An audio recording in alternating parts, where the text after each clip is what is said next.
नमस्कार उमेश जी, बहुत बहुत स्वागत है आपका। जय सिया राम मंजू जी। जय सिया राम। सर, ये जो मुल्ला मुनीर का गुलाम है, पाकिस्तान का डिप्टी प्राइम मिनिस्टर इशाक डार, ये क्या कर रहा है बांग्लादेश में जाकर? सुना है जमाते इस्लामी के लोगों के साथ मुलाकात कर रहा है। क्या कोई नई खिचड़ी पका रहा है? देखिए, इंडियन मीडिया में क्या बात चल रही है। इंडियन मीडिया में बोला जा रहा है कि बांग्लादेश ने पाकिस्तान को माफी मांगने के लिए किया। 1971 में जो उनकी महिलाओं के साथ रेप किया उसके लिए माफी मांगने को किया, मुआवजे की बात की है, पर पाकिस्तान ने मना कर दिया। बट बिहाइंड द सीन्स देखिए, पाकिस्तान के जो फॉरेन मिनिस्टर हैं और डेप्यूटी प्राइम मिनिस्टर है, वो मिलते हैं जमाते इस्लामी से। और ये जमाते इस्लामी बताया जाता है कि पाकिस्तान द्वारा समर्थित है। इनफैक्ट 1971 में इनके जो फाउंडर थे वो पाकिस्तान भाग गए थे, और 2013 में इनको शेख हसीना ने बैन कर दिया था। और 2024 में जब शेख हसीना को हटाया गया, 20 दिन बाद इनको इनके ऊपर जो बैन था वो हट गया था। ये जो मोहम्मद यूनुस की सरकार है, इन्होंने इसका बैन हटा दिया। और एक चीज देखिए, वहां पे बताया जाता है कि वहां पे अलकायदा का जो टेररिस्ट जो है, रहमानी, जश्नुद्दीन रहमानी, उसको बंद करके रखा हुआ था, उसको भी रिलीज कर दिया गया।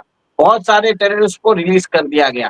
इनफैक्ट इन्होंने बात की है कि हम चिकन नेक पे हमला कर देंगे, हम कलकत्ता के ऊपर ह्यूमन बॉम्ब्स भेजेंगे, हम कलकत्ता को डिस्ट्रॉय कर देंगे, हमें एक तरह से प्लेन की भी जरूरत नहीं है।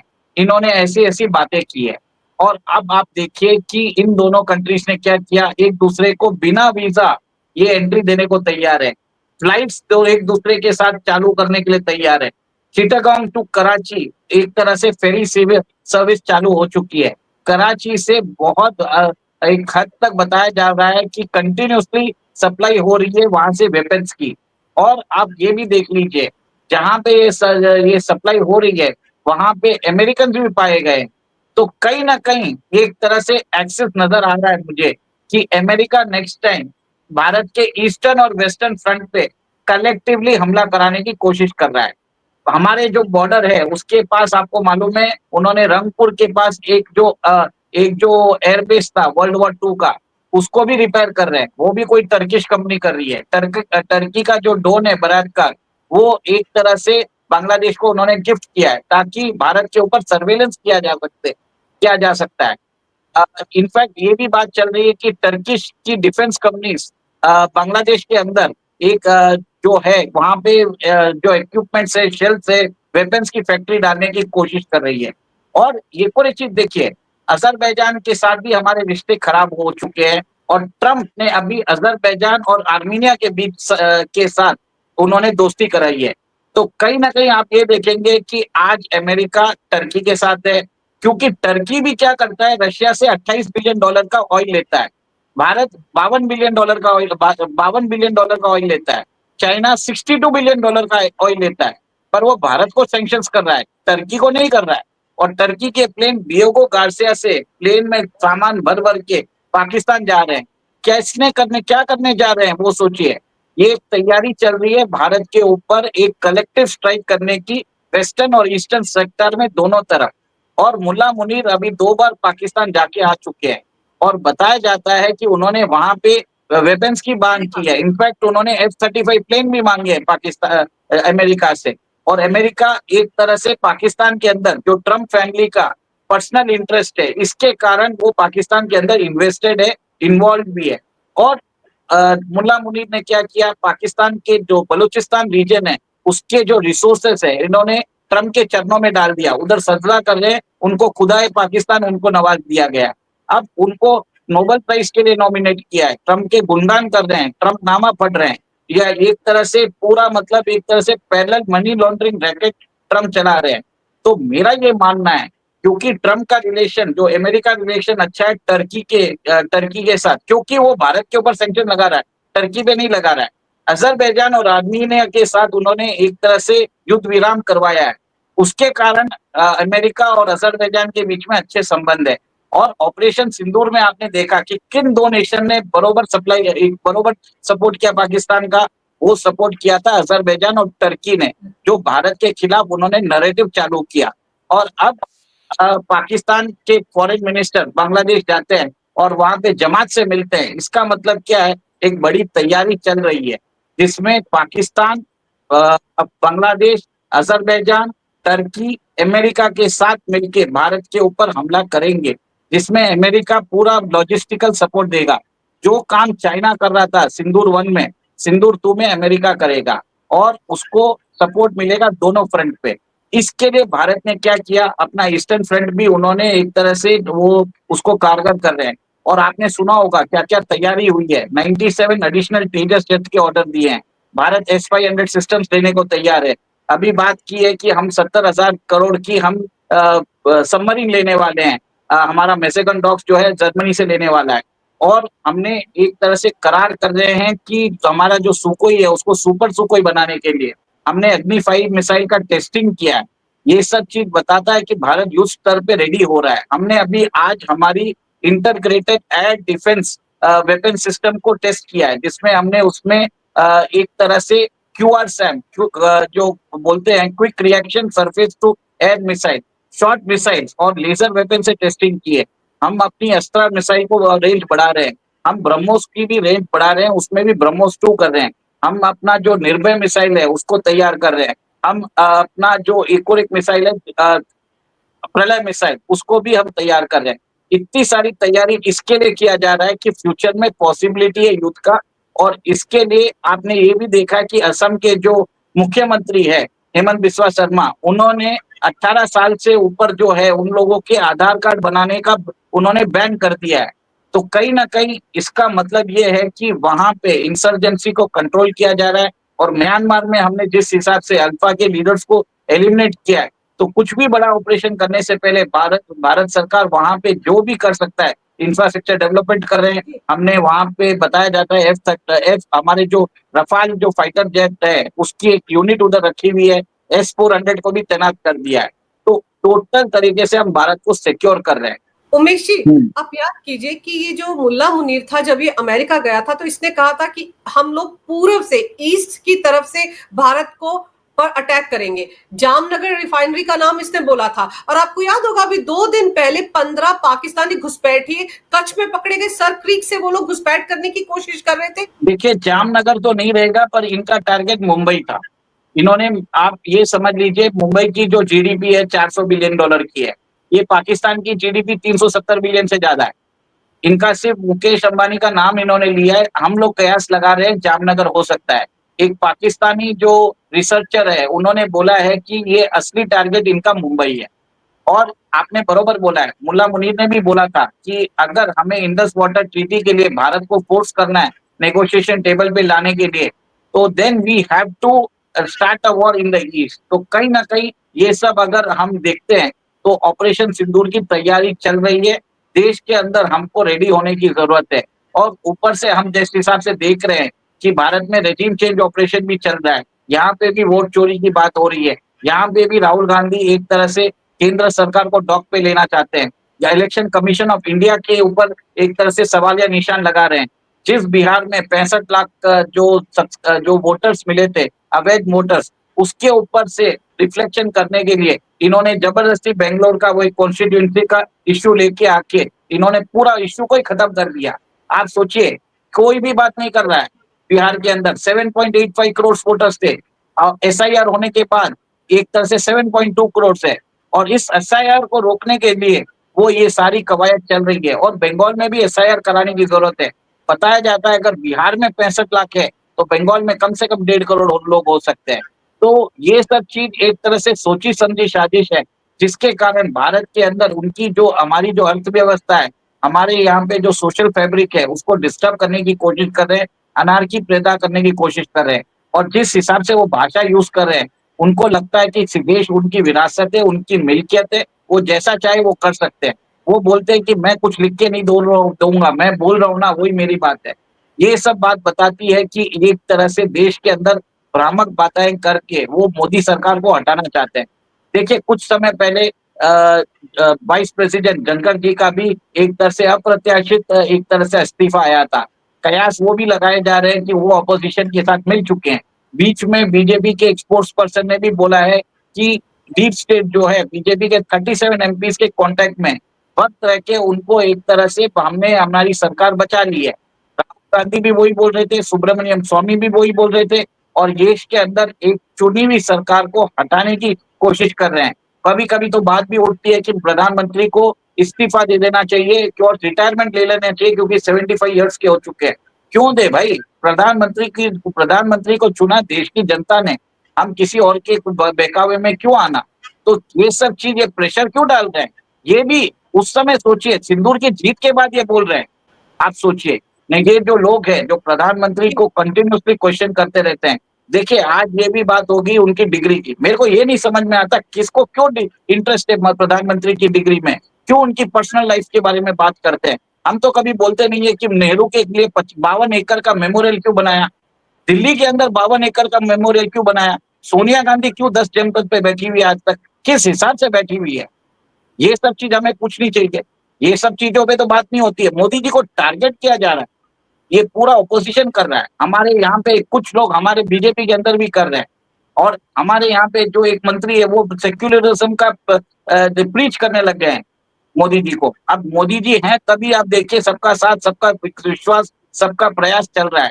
जो भी अगर स्कीम्स आती है उसका पूरा भाग, जो बोलते हैं कि 30% ऑफ स्कीम्स जो सेंट्रल गवर्नमेंट स्कीम्स है उसमें मुसलमान ले रहे हैं। मुसलमान की पॉपुलेशन 15 to 18% है।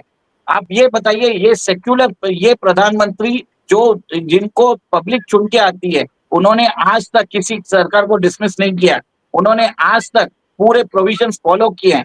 इनको बोला जाता है फासिस्ट बोला जाता है। जबकि जो एक लेडी थी जिन्होंने इमरजेंसी लगाई थी उनको आयरन लेडी बोला जाता है। किस बात का, ये मैं पूछना चाहता हूँ। देश का प्रधानमंत्री अपने देश के लिए कर रहा है, उन्होंने अपने परिवार का त्याग कर दिया है, देश के हित में सोच रहे हैं और कंटिन्यूस काम करते जा रहे हैं देश का सम्मान बढ़ाने के लिए। और यहाँ पे हम देख रहे हैं कि हमारे देश के अंदर हाफ फ्रंट एक्टिवेट हो चुका है। और आप ये सोचिए कि अगर ये सब कुछ कर रहा है अमेरिका, तो इस वक्त डोनाल्ड ट्रंप कितने खुन्नस में बैठे हुए हैं। उनको तो लग रहा था कि जैसे ही वो कहेंगे पीएम मोदी मान जाएंगे, सब तरह के व्यापार के लिए भारत के दरवाजे खुल जाएंगे। इसीलिए शायद ये सब हरकतें अमेरिका कर रहा है, भारत पर प्रेशर डालने के लिए इस तरह की स्ट्रेटेजी लेकर आ रहा है। अंजू जी, भारत की सरकार देश के किसानों की नहीं, देश के वासियों के लिए भी उनकी हेल्थ के हिसाब से हमारी फूड सिक्योरिटी, फूड एनर्जी को बचाने के लिए काम कर रहे हैं। अमेरिका के कल सुपरमार्केट में आप जाके देख लीजिए, वहां पे जो भी प्रोजेक्ट बन रहे हैं, प्रोडक्ट्स जो आ रहे हैं, बायो इंजीनियर्ड प्रोजेक्ट बना रहे हैं, मतलब लैब में वो बन रहे हैं। ऐसी हालत हो गई है। और यहाँ पे वो क्या करना चाहते हैं, वही टेक्निक्स भारत में लाना चाहते हैं। भारत के अंदर जेनेटिकली मॉडिफाइड सीड्स लाना चाहते हैं। भारत के अंदर मांसाहारी जो उनके जो वेस्ट है वो बेचना चाहते हैं, ताकि हमारी जो पशु, हमारी जो गोधन है वो उन मांसाहारी जो उनके वेस्ट है उसको खा के, प्रोडक्ट खा के वो दूध दे। हमारा धर्म भ्रष्ट करने को तैयार है। और ये जो है ये डोनाल्ड ट्रंप को समझ में नहीं आ रहा। भारत का जो एग्रीकल्चर मार्केट है वो $650 बिलियन का मार्केट है। डेयरी मार्केट है $135 बिलियन का मार्केट है। इन दोनों मार्केट के ऊपर अमेरिका के जो किसान है, जो ट्रंप के वोटर बेस है, जिनकी संख्या अराउंड 7 मिलियन है, वो भारत के 700 मिलियन जो किसान है इनके ऊपर राज करना चाहते हैं। भारत के प्रधानमंत्री ने बोल दिया मुझे पर्सनल तरीके से नुकसान हो सकता है, मतलब आप सोच लीजिए, इनडायरेक्टली बोल दिया है कि उनकी जान पे भी एक बंद आ सकती है। ये एक तरह से डिस्क्रीट भाषा में बोला है, ये सीट देख लीजिए। अभी प्रधानमंत्री चाइना भी जाने वाले हैं, पहले जापान जाएंगे, अभी कल परसों में वो चाइना की तरफ जाएंगे। एससीओ का समिट है, भारत की क्लोजनेस चाइना के साथ बढ़ रही है, रशिया के साथ बढ़ रही है। इससे भी तो कहीं ना कहीं खार खाए बैठे हैं डोनाल्ड ट्रंप। देखिए, भारत को तो इन्होंने चाइना के साथ मिला दिया है। इनफैक्ट भारत के ऐसा था जो चाइना के साथ नहीं जा रहा था और डॉलराइजेशन नहीं हो रहा था। अब जैसे ही भारत अग्री हुआ है, चाइना भागा भागा आया। उसने क्या बोला, India and China are growth partners. हम भारत से और कमोडिटीज लेने को तैयार है।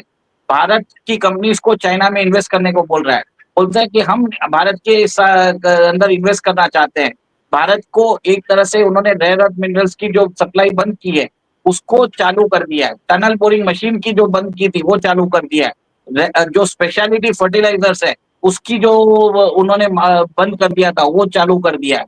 और एक और एक चीज देखिए, अभी चाइना ने, अब ट्रंप ने धमकी दी है कि चाइना ने अगर उनके खिलाफ रेयर अर्थ मिनरल्स को बंद किया तो मैं उनके ऊपर 200% टैरिफ कर दूंगा।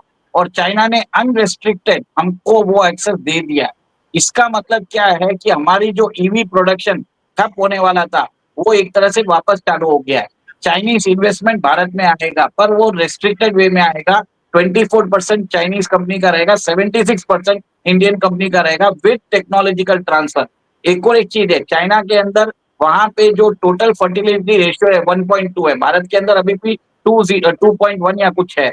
तो इससे क्या है, वहां पे जो यूथ की पॉपुलेशन है वो कम होती जा रही है, एजेड पीपल ज्यादा होते जा रहे हैं। भारत के अंदर आज भी around 67% of the population is below the age of 35। China के अंदर अगर आप 35 आप क्रॉस कर लेते हो तो आपको जॉब भी नहीं मिलते, ऐसी हालत हो चुकी है। इसके लिए चाइना चाहता है कि उसकी कुछ जो लो वैल्यू इंडस्ट्रीज है उसको भारत में शिफ्ट किया जाए, वहां पे वो इन्वेस्टमेंट करने को तैयार है। और ये भारत के लिए भी अच्छी अपॉर्चुनिटी है, क्योंकि यहाँ पे जो लेबर फोर्स है हमारा इतना स्किल नहीं है। चाइना अभी अपस्किलिंग में जा चुका है, वो एक तरह से हाई एंड इंडस्ट्रीज पे कॉन्सेंट्रेट कर रहा है। वो देखना चाहता है कि भारत के अंदर वो इन्वेस्टमेंट करेगा, उससे उसके भी जो कंपनीज है उसको भी फायदा रहेगा, भारत को भी फायदा रहेगा। दोनों एक तरह से काम करेंगे। भारत और चाइना एक दूसरे को सपोर्ट कर रहे हैं और उन्होंने बाउंड्री एग्रीमेंट को भी एक तरह से जो हमारा जो चल रहा है टॉक्स, उसके ऊपर भी बातचीत चालू करेंगे। इनफैक्ट 2026 में भारत ब्रिक्स समिट होस्ट कर रहा है, 2027 में बीजिंग में होस्ट हो रही है।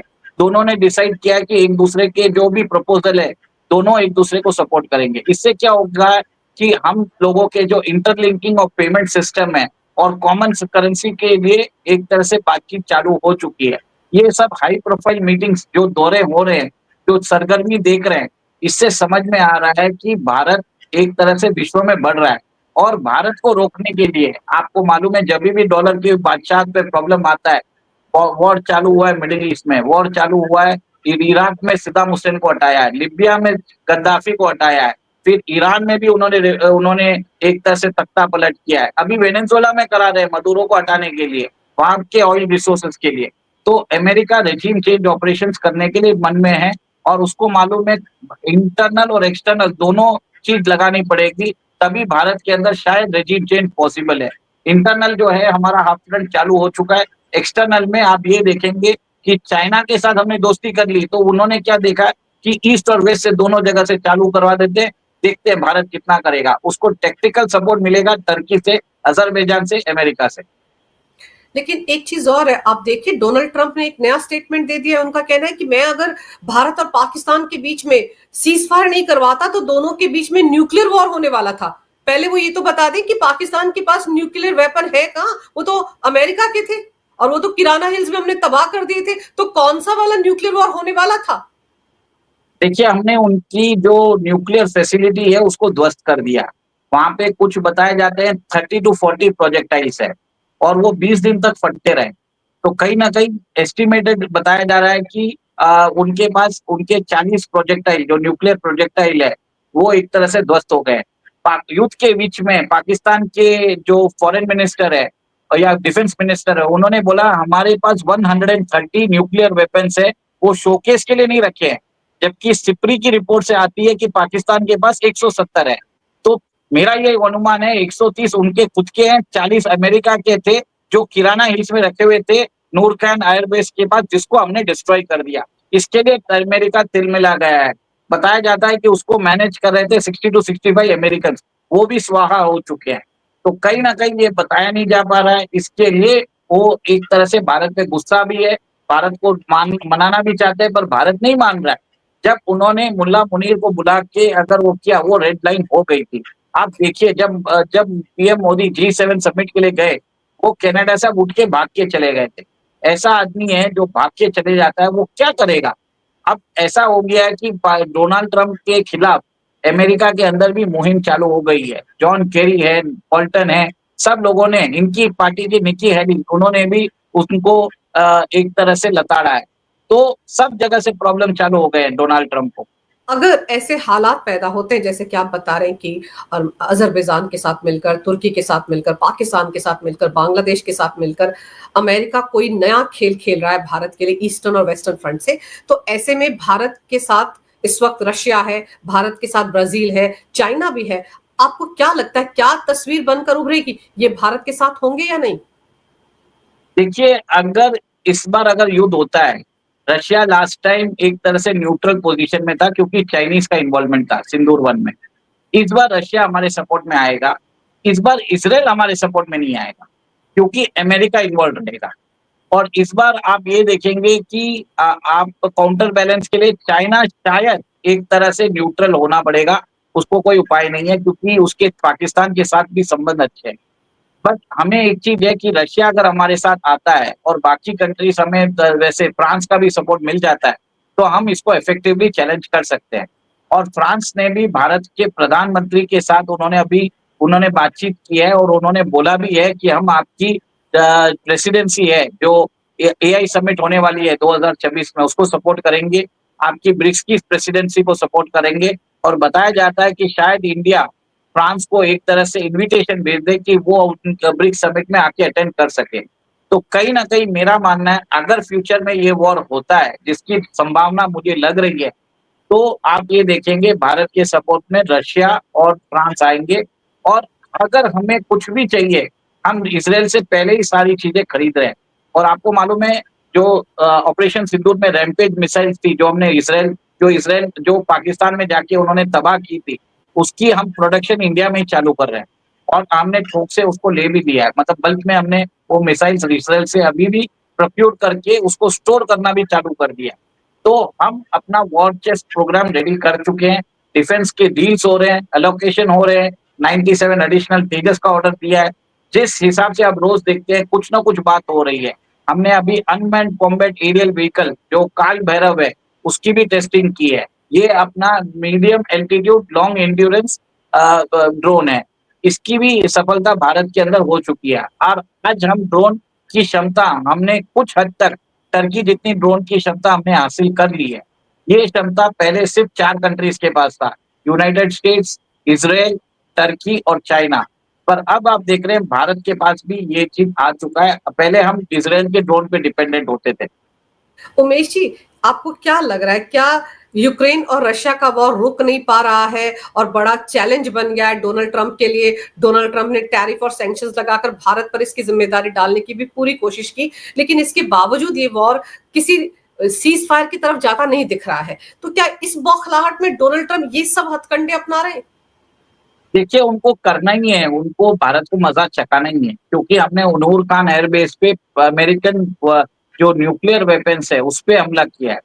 अमेरिका तिलमिला गया है, उसको कुछ ना कुछ करना पड़ेगा। हमने उनके अहम को चोट की है और एक तरह से हम उनकी बात नहीं मान रहे हैं। डॉलर को हम डी-डॉलराइज़ेशन और डी-अमेरिकनाइज़ेशन कर रहे हैं फ़ाइनेंशियल सिस्टम का।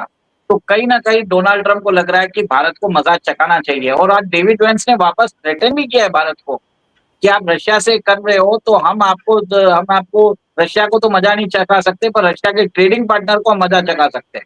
ये बात देखिए, ये बहुत इम्पोर्टेंट बात है। और इसमें भी देखिए आज भी रिपोर्ट आई है कि जो हिमाचल के पास जो बॉर्डर है, जिसके थ्रू ट्रेड रूट था, लैंड बॉर्डर था, जिसके थ्रू हम ट्रेड व्यापार करते थे, वो हम खोल रहे हैं चाइना के साथ। तो जिस हिसाब से डोनाल्ड ट्रंप भारत को अपने से दूर कर रहे हैं और चाइना से पास में कर रहे हैं, ये पूरा डोनाल्ड ट्रंप का किया हुआ था। जितने भी डिफरेंसेस डिसॉल्व करवाए, ये डोनाल्ड ट्रंप नहीं कराए इंडिया और चाइना के बीच में। जाहिर सी बात है, भारत ने भी अपनी पूरी तैयारी कर रखी होगी। अब देखना ये होगा कि डोनाल्ड ट्रंप और किस किस तरह की हरकतें करते हैं, क्योंकि बौखलाए हुए बैठे हैं वो। उनको तो लग रहा है कि अगर ये सीज फायर हो जाता रशिया और यूक्रेन के बीच तो उनको एक और मेडल मिल जाता, शायद वो जिस तरह से नोबेल पीस प्राइज चाहते हैं वो उनको मिल जाता, लेकिन ये होता दिख नहीं रहा है। भारत उनकी टर्म्स के आगे झुकने को तैयार नहीं है, तो इसीलिए बौखलाहट में डोनाल्ड ट्रंप इस तरह की हरकतों पर उतर आए हैं। लेकिन ऊंट किस करवट बैठता है, क्या कुछ होता है आने वाले हफ्तों में, इस पर तो सबकी नजर रहेगी। लेकिन आपने इस विषय पर बहुत ही अहम जानकारी मेरे दर्शकों को दी। उमेश जी, आपने मेरे लिए समय निकाला, आपका बहुत बहुत धन्यवाद। नमस्कार, भारत माता की जय हो, वंदे मातरम, जय श्री राम। जय सिया राम। जय सिया राम।